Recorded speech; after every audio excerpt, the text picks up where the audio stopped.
Times today news కి స్వాగతం. Bulletin ముందుగా హెడ్లైన్స్ చూద్దాం. స్టీల్ ప్లాంట్ ప్యాకేజీపై సీఎం చంద్రబాబు మీడియా సమావేశం.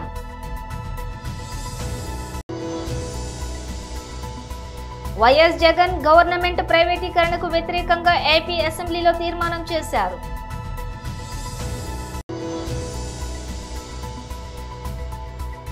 స్వచ్ఛ ఆంధ్ర స్వచ్ఛ దివాస్ కార్యక్రమంలో పాల్గొని మీడియాతో మాట్లాడిన శ్రీ పవన్ కళ్యాణ్.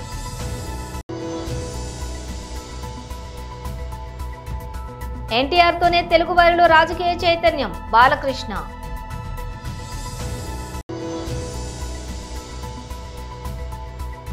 కూర్చొని మాట్లాడుకుందాం, నేను ఒంటరిగానే వస్తా మంచు మనోజ్. ఇక డీటెయిల్స్ చూస్తే స్టీల్ ప్లాంట్ ప్యాకేజీపై సీఎం చంద్రబాబు మీడియా సమావేశం. అందరికీ నమస్కారాలు. ఈరోజు అతి ముఖ్యమైన సబ్జెక్ట్ ఇది. విశాఖపట్నం స్టీల్ RINL నిన్న కేబినెట్లో కేంద్ర ప్రభుత్వం 11,440 కోట్ల రూపాయల ప్యాకేజీ ఇచ్చారు. దీనికి కేంద్రానికి మనస్ఫూర్తిగా ప్రత్యేకంగా ప్రధానమంత్రి నరేంద్ర మోడీ గారికి ధన్యవాదాలు తెలియజేస్తున్నాం. అదే మరిగా కేంద్రంలో ఉండే స్టీల్ మినిస్టర్ అయితే కుమారస్వామి గారు చాలా ఇంట్రెస్ట్ వారే కాకుండా ఆర్థిక శాఖ మంత్రి నిర్మలా సీతారామన్ గారు ప్రత్యేకంగా శ్రద్ధ పెట్టారు. అందరి యొక్క సమిష్టి కృషి వల్ల ఇది ఈరోజు సాధ్యమైంది. దీనికి నేను వ్యక్తిగతంగా ఎన్డీఏ తరపున ప్రభుత్వం తరపున కూడా రాష్ట్ర ప్రభుత్వం తరపున కూడా మనస్ఫూర్తిగా అభినందిస్తున్నా.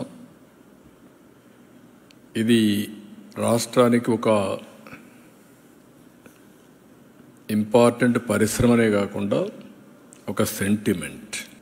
విశాఖ ఉక్కు ఆంధ్రుల హక్కు, దీనిపైన ఉద్యమాలు జరిగాయి, ప్రాణ త్యాగాలు చేశారు. ఒక్క విశాఖపట్నంలో ఉండే నగరవాసులే కాకుండా సమైక్య ఆంధ్రప్రదేశ్ మొత్తం ఆందోళన చేసి ఆ రోజు తెలుగు జాతి సాధించుకున్నటువంటి ఉక్కు ఫ్యాక్టరీ ఇది. అందుకని ఎప్పుడు కూడా ఈ ఉక్కు ఫ్యాక్టరీని కాపాడుకోవాలని అన్ని విధాల ప్రయత్నం చేస్తూ వస్తున్నాం. 1996లో ఇదే మాదిరిగా ఇండస్ట్రీ సిక్ అయింది. ఆ రోజు నేను ముఖ్యమంత్రిగా ప్రధానమంత్రి వాజ్పేయి గారితో మాట్లాడి 1,650 కోట్ల రూపాయలు ఆ రోజు ఈక్విటీ ఇచ్చి మిగిలినంత లోన్ కూడా తీసుకుని ఎక్స్పాన్షన్ కానీ అదే మరి దాన్ని స్ట్రీమ్ లైన్ చేశాం. అక్కడి నుంచి అంటే ఎప్పుడు ఈ యొక్క స్టీల్ ప్లాంట్కి ఇబ్బంది వచ్చినా ఆదుకునింది ఎన్డీఏ ప్రభుత్వం.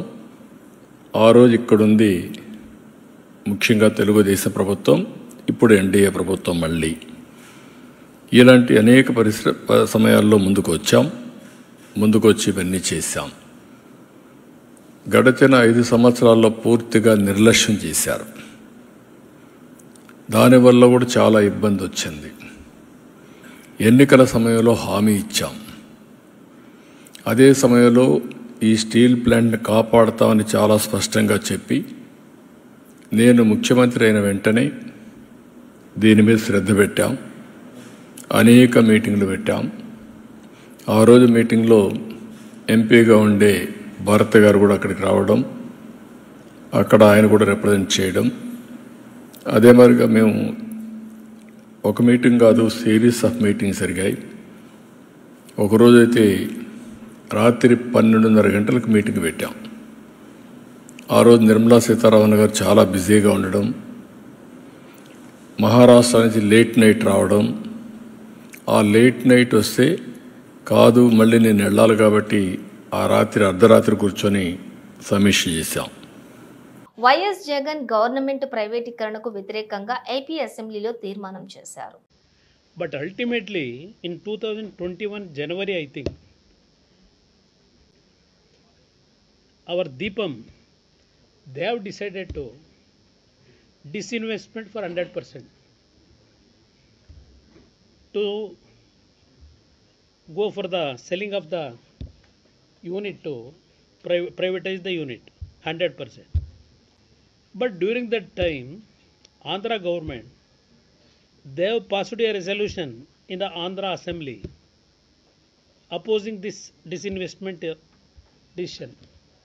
స్వచ్ఛ ఆంధ్ర స్వచ్ఛ దివాస్ కార్యక్రమంలో పాల్గొని మీడియాతో మాట్లాడిన శ్రీ పవన్ కళ్యాణ్ ఈరోజు నంబూరులో గౌరవ ముఖ్యమంత్రి శ్రీ నారా చంద్రబాబు నాయుడు గారి నేతృత్వంలో ఆయన ఆధ్వర్యంలో స్వచ్ఛాంధ్ర స్వచ్ఛ దివస్ ఈ కార్యక్రమం ఇనిషియేట్ చేస్తా ఉన్నాం.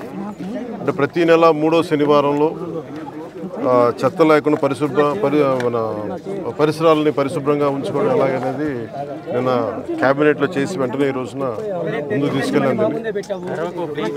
అంటే శుభ్రత అంటే ముఖ్యంగా మనకి కరోనా లాంటి పరిస్థితులు వచ్చినప్పుడు శుభ్రత ఎంత అవసరం అనేది మహమ్మారులు వచ్చినప్పుడు అర్థమవుతూ ఉంటుంది.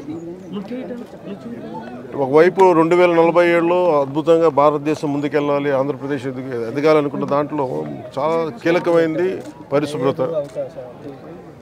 ఆ పరిశుభ్రతని కల్చర్ అవ్వాలనేది ముఖ్యమంత్రి గారి ఆలోచన.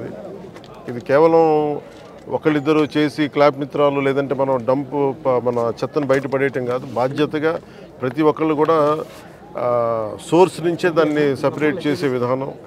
అలాగే ఎక్కడ పడితే అక్కడ ఈరోజు ప్రారంభించేది అద్భుతాలు వెంటనే జరిగిపోతాయి, 24 గంటల్లో జరిగిపోతాయని కాదు, కానీ దీన్ని ఆధారం చేసుకొని దీన్ని ఒక ప్రేరణగా తీసుకొని భవిష్యత్తులో ఈ కల్చర్ అవ్వాలి పిల్లలకు కూడా, ఇది భవిష్యత్ తరాలకు కూడా సదుద్దేశంతో ఈ రోజున గౌరవ ముఖ్యమంత్రి గారు దీన్ని ఇనిషియేట్ చేశారు. ఇది మేమందరం కూడా ఆ కార్యక్రమంలో ఈ రోజున ఇక్కడికి నంబూరుకి వచ్చాను. నేను కూడా మంత్రివర్యులు ఇది అక్టోబర్ 2 గాంధీ జయంతి దాకా దీన్ని ముందుకు తీసుకెళ్తాం స్పెషల్ డ్రైవ్ కింద.